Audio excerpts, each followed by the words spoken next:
Hola,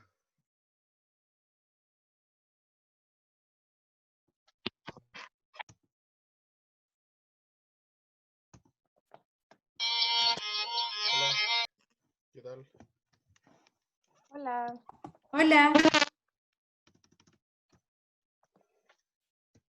¿Cómo les va? ¿Bien? Sí, todo bien. Bueno, voy a... Les propongo que comencemos, como lo habíamos acordado la semana pasada, con la pregunta que hizo Valentina en el canal, que retomemos de ahí, y ahí pueden ir apareciendo más consultas también. Entonces, Valentina,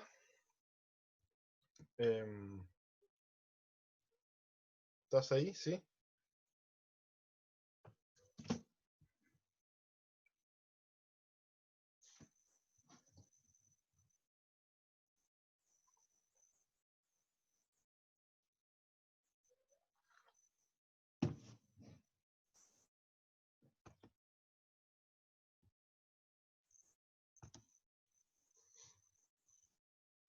Valentina, ahí volvió, parece.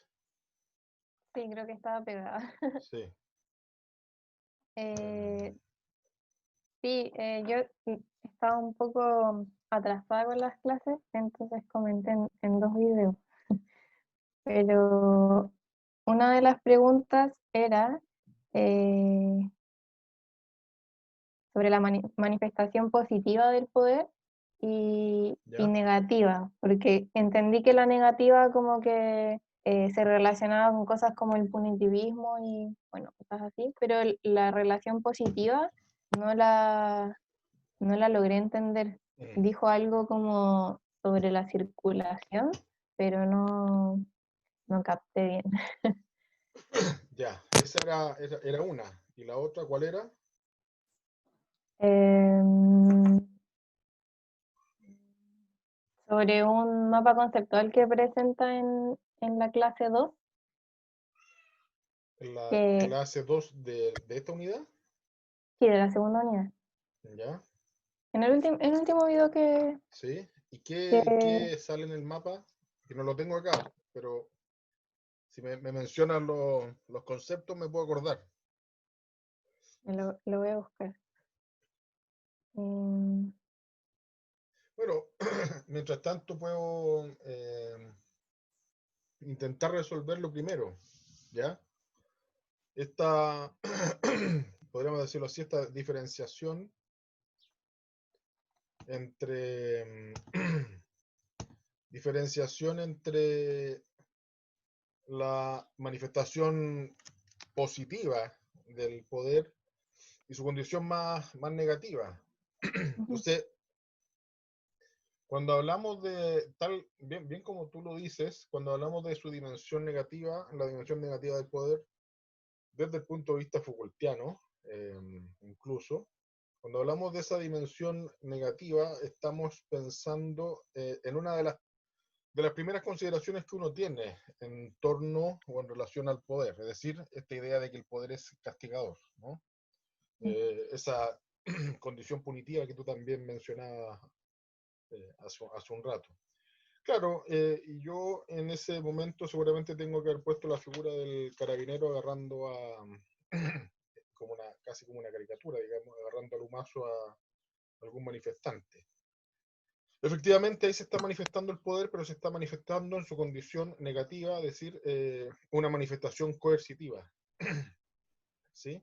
Entonces, la negatividad del poder tiene que ver con la prohibición, tiene que ver con el castigo, tiene que ver con la censura, si uno lo quisiera pensar de esa manera también. Ahí Foucault, recordemos esa cuestión también, ahí Foucault hace la diferencia entre esta manifestación punitiva del poder en términos premodernos, donde está la imagen del castigo en la plaza pública, donde ese castigo se considera una suerte de acto o de performance ejemplar para que el resto de los ciudadanos no repita la acción, ¿ya? ¿Qué es lo que dice Foucault? Las tecnologías del poder identifican que eso dejó de ser efectivo o mejor dicho, se puede lograr mayor efectividad, yo lo pongo así, privatizando el régimen escópico del castigo, es decir, el castigo mismo ya no debe hacerse público, sino que se debe hacer tras los muros de la prisión. Incluso, dirá Foucault, el poder puede darse el lujo de no castigar de manera flagelante, por decirlo de alguna manera, el cuerpo de los presidiarios, sino que el castigo más efectivo sería someterlo a una suerte de régimen disciplinario.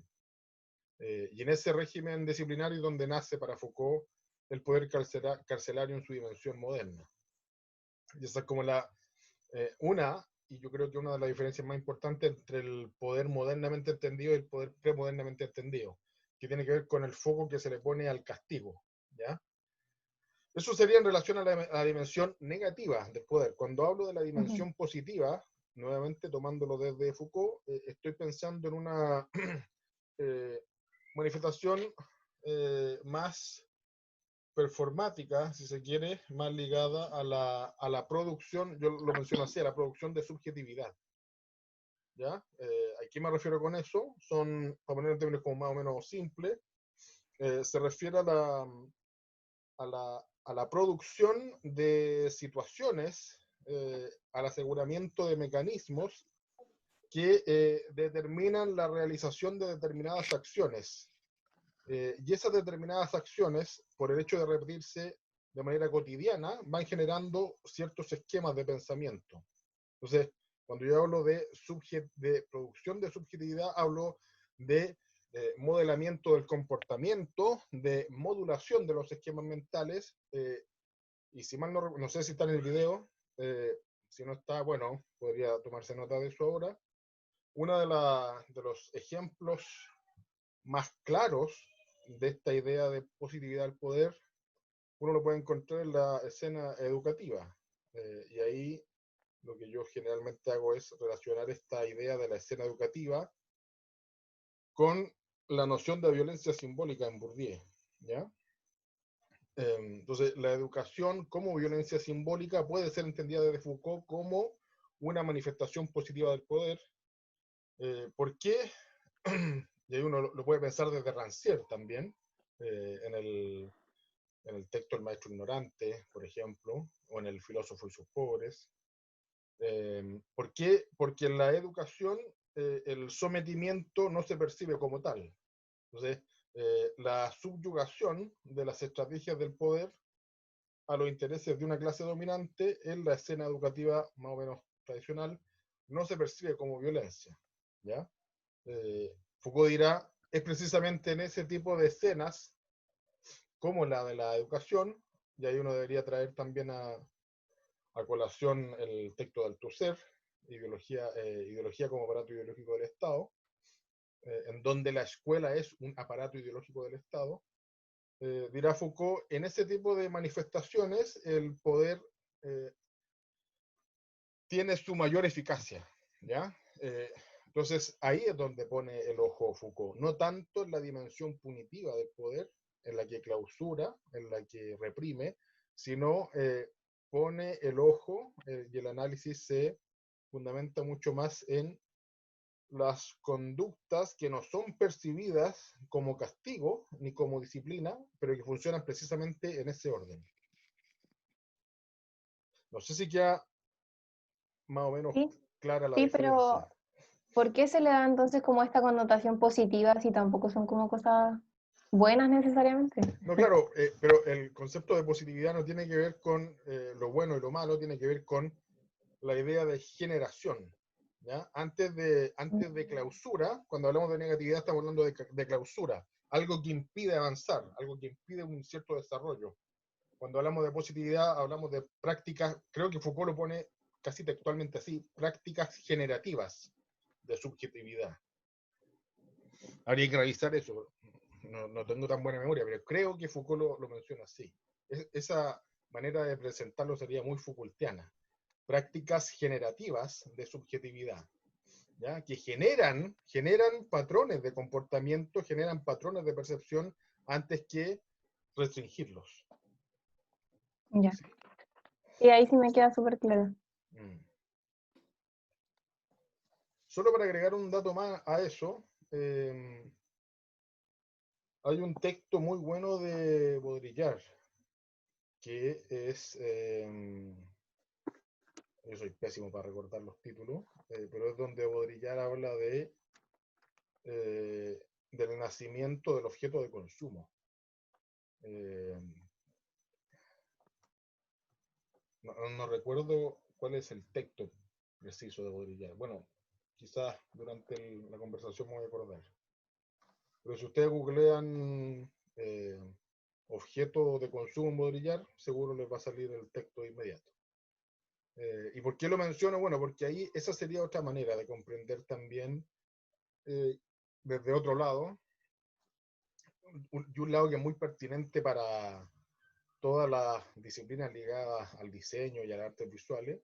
El fundamento, el postulado de Baudrillard tiene que ver con otra manera de comprender esta positividad del poder, pero ligado a la producción de objetos y a la producción de imagen, ¿ya? Entonces sería bueno de repente, si alguien tiene tiempo y ganas, que revisara eso. ¿Sí?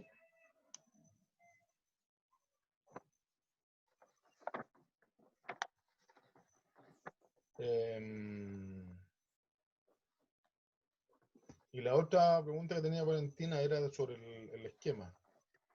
Sí, lo busqué y... ay, se me salió. Bueno, pero plantea como la ciudad como el espacio de lo posible. Ya. Es ese mapa conceptual el que como que me perdí en el principio, entonces después no puedo entender como Ya. todo lo que planteaba como a Claro. partir de eso. Sí. Bueno, esa manera de comprender la ciudad y el urbano como el espacio de lo posible viene antecedida también de una fractura o un rompimiento histórico con el concepto de ciudad y de lo urbano, que yo ejemplifico recurrentemente con la construcción de la ciudad de París, ¿ya? No sé si hablamos en algún momento de eso con usted, no sé si, ¿sí? Sí, Claro, desde Foucault uno lo puede mirar así también. El surgimiento de París es el surgimiento de una ciudad moderna, en el sentido de que es el surgimiento o la aparición en términos históricos, al menos en Occidente, de un ordenamiento urbano que está fundamentado por el orden racional, ¿ya?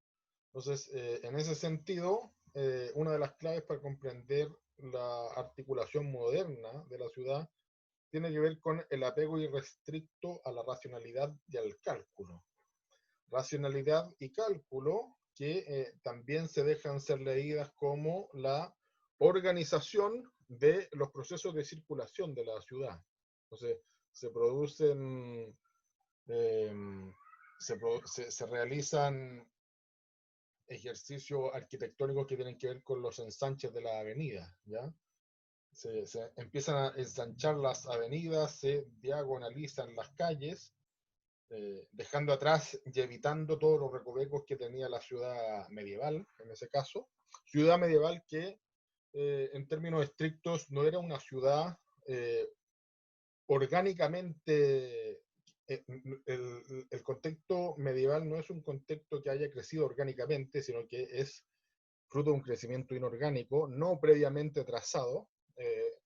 Y en ese sentido, París es el primer ejemplo de una ciudad previamente pensada para funcionar como un hito turístico y como un hito moderno.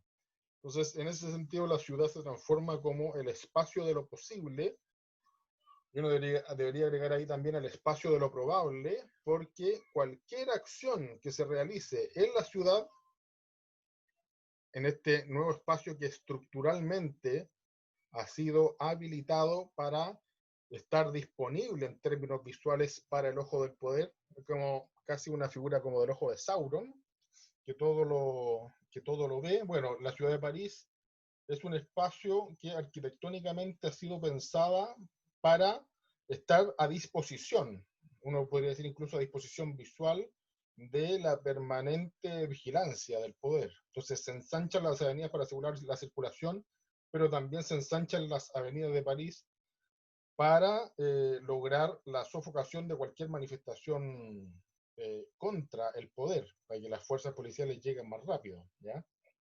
Entonces es el espacio de lo posible y de lo probable, porque la ciudad moderna pretende, aunque no lo logra del todo, pretende dejar fuera de sí cualquier manifestación que tenga visos de espontaneidad, ¿ya? Cualquier manifestación que tenga alguna suerte de reminiscencia a lo espontáneo y a lo no previamente diseñado y controlado.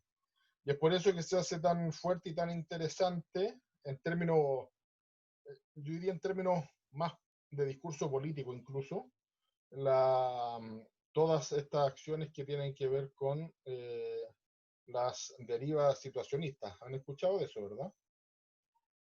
Claro, bueno, Guy Debord, los situacionistas, la deriva situacionista tenía que ver con algo así como producir experiencias urbanas, viajes urbanos, pero sin considerar un lugar de destino previamente trazado. Entonces, básicamente los tipos solían andar por a donde lo encontraban parado y decían, ya vamos a caminar de aquí una línea recta, no sé, 200 metros, y eso suponía ingresar a casa, saltar por patios, lo que sea. Es decir, resistirse a la circulación previamente trazada por este orden moderno. ¿Se entiende? Entonces, la deriva situacionista, al menos a mí me interesa en ese sentido porque la encuentro una suerte de discurso crítico político contra el predominio de la razón en el contexto urbano. Pero la ciudad, en términos del espacio de lo posible, tiene que ver con eso, ¿ya? Con esta suerte de anticipación estructural a los acontecimientos urbanos que se puedan desarrollar en ella. ¿Queda un poco más claro ahora?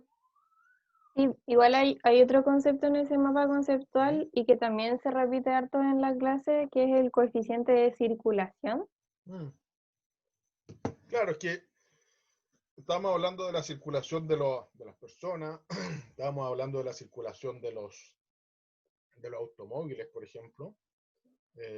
La transformación de París se da justo en el momento en que se está haciendo la transición desde los carros tirados por caballos a los primeros automóviles de combustión interna, ¿ya? De hecho, como datos, ustedes se fijan, los primeros automóviles, por ejemplo, el Ford T, que después va a ser popular en Estados Unidos, los primeros automóviles siguen el mismo patrón formal de los carruajes. Y el concepto de caballo de fuerza en el automóvil viene de su forma antecesora, que es el carruaje tirado por estos caballos. Entonces, el ordenamiento urbano moderno asegura... no me conecté con el... No me conecté con el Zoom Pro. No me fijé, no me di cuenta. Algo pasó. Ah, sí, dice que se va a acabar la reunión. Sí, voy a tener que... ¿Cómo lo hacíamos la otra vez? Voy a crear otra reunión en el curso para que se metan, ¿ya? Cuando se termine esta. Ya, qué lata, no me di cuenta.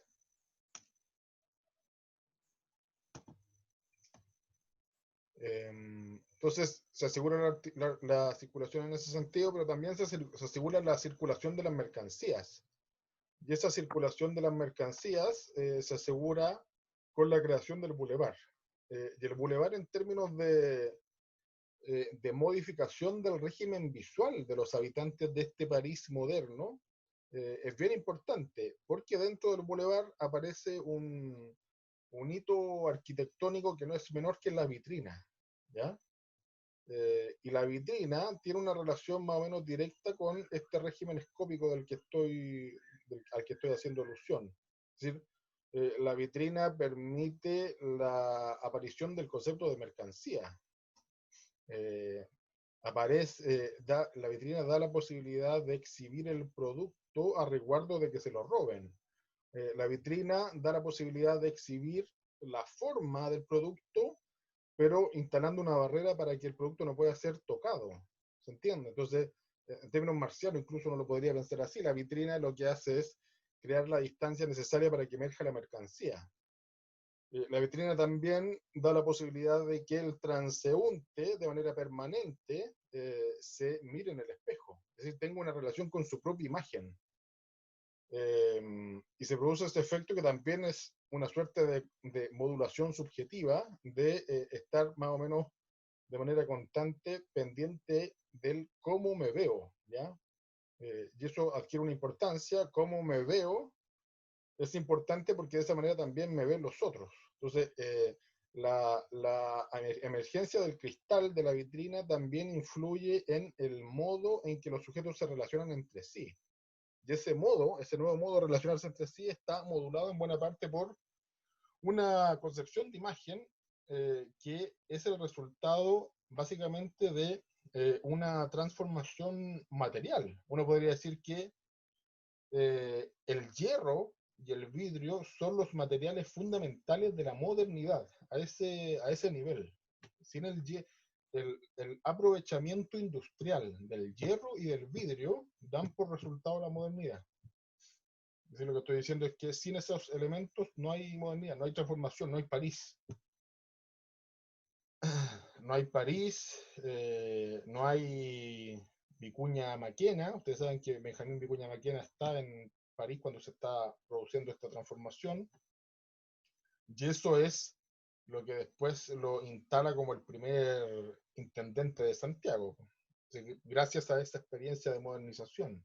Y de ahí que Santiago, gracias a ese antecedente, es de ahí que Santiago logra ser una suerte de reproducción del estilo francés. ¿Mm? Todo este proceso de modernización en Santiago no se entiende sino por ese influjo de Vicuña Maquena y por la explosión del neoclásico. ¿Ya? Sí, ¿se entiende? Más preguntas. En relación justamente a eso último, en relación a lo de a la humanización y al proceso de humanización vicuña-maquena, compararlo en alguna medida, por supuesto, con el proceso de, no recuerdo cómo se llama exactamente, pero lo que hizo Pinochet en los 70 y 80 de trasladar masas y de trasladar a Sí. poblaciones a la periferia de Santiago y Mm. armar nuevas comunas, nuevas formas de tránsito, nuevas relaciones sociales. Sí, ¿Podría comentar eso, por favor? sí, está buena esa. Tenéis un perro al lado, ¿no? Sí. Está buena esa relación. En realidad yo no lo había pensado, pero yo creo que es totalmente posible de formularla. ¿Por qué? Porque otra de las cuestiones que también está presente en esta modernización urbana de París es yo lo pienso así, digamos, ¿ya? Es la invención de la periferia, ¿ya? Es la invención del margen de la ciudad. No porque en el contexto premoderno no haya existido esa condición de margen, pero la novedad es que en la transformación moderna de la ciudad de París, todo el sector productivo es el que va a parar a los confines del territorio urbano, ¿ya? Es decir, Haussmann, el barón Haussmann, que es el que renueva que es el encargado de crear este París moderno, le deja el centro a los comerciantes, ¿ya?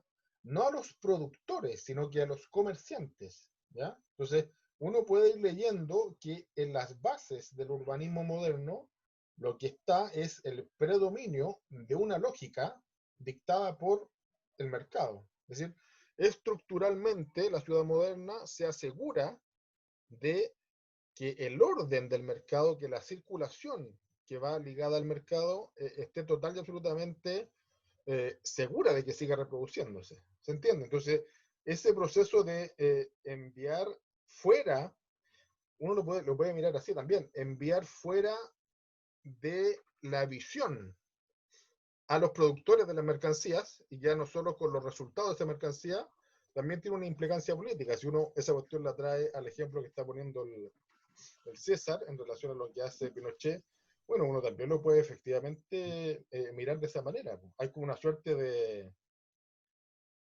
comillas, depuración visual. Hay un intento de depuración visual en la dictadura con la creación de estos campamentos y de estos desplazamientos de muchedumbre del pueblo, estos desplazamientos hacia los márgenes, ¿ya? Y ahí el ejemplo quizás más dramático y que siempre está a la mano es el de, creo que se llama así, la Villa San Luis, creo que es, que está la Reina o las Condes, no me acuerdo. ¿Se recuerdan de eso? ¿Lo tienen presente? Bueno, ese es el ejemplo más dramático y presente de lo que estamos mencionando. Y ahora, esa cuestión también tiene una suerte de sentido de actualidad que es mucho más incómodo de lo que uno querría aceptar. Y la actualización de ese proceso de marginalización de cierto grupo social, de Santiago especialmente, bueno, tuvo su eco hace un par de años nomás, cuando se produjo todo este revuelo por crear viviendas sociales en Las Condes. ¿Se acuerdan de eso? Y eso es muy notable cómo el argumento de la segregación pareciera ser, al menos en Chile, pareciera ser bien atemporal, ¿ya? Es como que cruza toda la historia de Chile, uno la podría leer más o menos en esa línea. Sí, yo creo que es una relación que se puede hacer, ¿ya? Incluso podríamos razonar, antes de sacar el tiempo, a, pensándolo y una divagación, nada más. Lo que hizo, o lo que se supone que hizo Valdivia con respecto a la Plaza de Armas y todo el centro de Santiago, que eso ya justamente había estado anterior a la colonización de los españoles, justamente por los incas y no sé. También Sí, tiene una cierta relación. sí, sí. Claro, ahí tendría que ver con otro proceso de invisibilización, es decir, Valdivia y todas las huestes españolas lo que hacen es básicamente intentar aniquilar la cultura americana, digamos, la cultura indígena. Es decir, los tipos no vienen en son de coexistencia, ni mucho menos, sino que de lo que se trata es de básicamente saquear lo que más se pueda, digamos, violar a las mujeres y volver con el Pero oro también a... es ¿Sí? como una apropiación, comillas, apropiación de una cierta urbanización o de un cierto modo de relacionarse con el medio arquitectónico, institucional, social de los, no sé. Hay Es decir, como que hay una, una continuidad entre lo una, indígena y lo exacto, español. sí, Ya,